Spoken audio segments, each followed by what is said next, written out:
Here's a really interesting sort of consequence to the conviction of Donald Trump as a felon that I haven't had the opportunity to talk about so far this week. Donald Trump is facing a travel ban to 37 or potentially even 38 countries, depending on our latest interpretation of this. The reality is that even though it is Donald Trump who has favored and talked about banning this, that, and the other person based on their country of origin or one characteristic, or are they coming from a supposed mental institution, for all sorts of different reasons, Donald Trump wants to ban people from coming to the United States. Newsweek now reports that former President Donald Trump, now a convicted felon, could face significant travel restrictions as many countries around the world enforce strict immigration policies against individuals with criminal records. And the article goes on to explain that based on a review on data from the World Population Review, the following countries don't allow convicted felons to enter.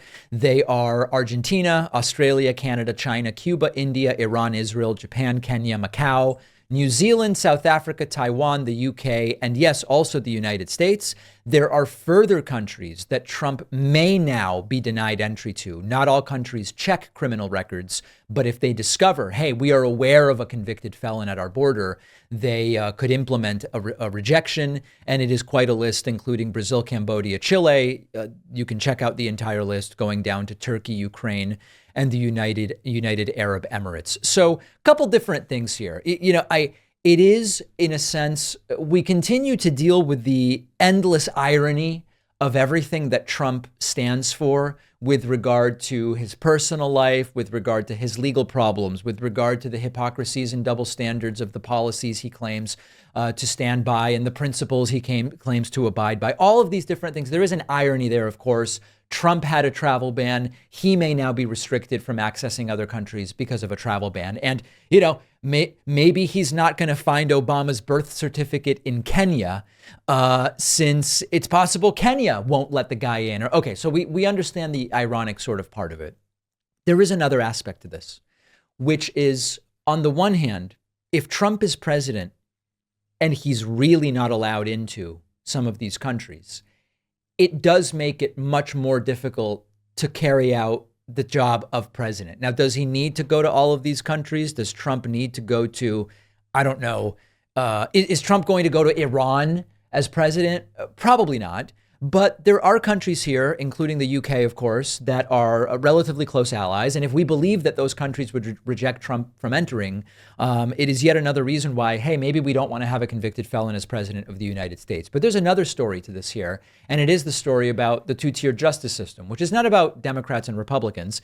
It's really primarily about what is it about the elites and the rich that allows them to get around the letter of the law in so many cases. And if I'm honest in my prediction, I think the most likely outcome is that these countries just let Trump in anyway, if he is president of the United States, or honestly, to some degree, even without being president of the United States, I think they might just let Trump in anyway. So it's certainly one of these stories that makes for an interesting headline.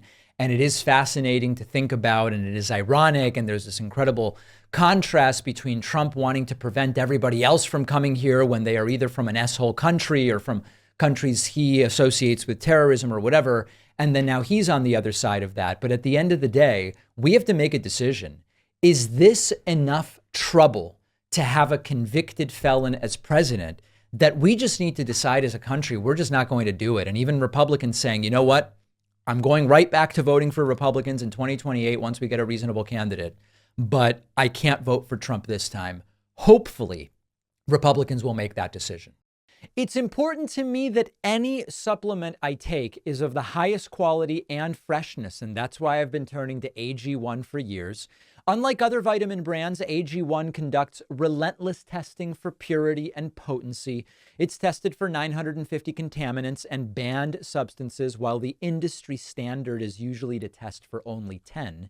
AG1 is NSF certified for sport, one of the most rigorous independent quality and safety certifications out there.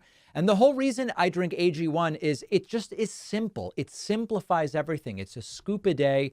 I get my vitamins and my minerals, and that's all I need. And the probiotics in AG1 are something I'm particularly glad is there. So AG1 just replaces the vitamin bottles, the digestive aids, all of the things that you might otherwise be taking individually. It's quicker, it's more cost effective than buying everything individually.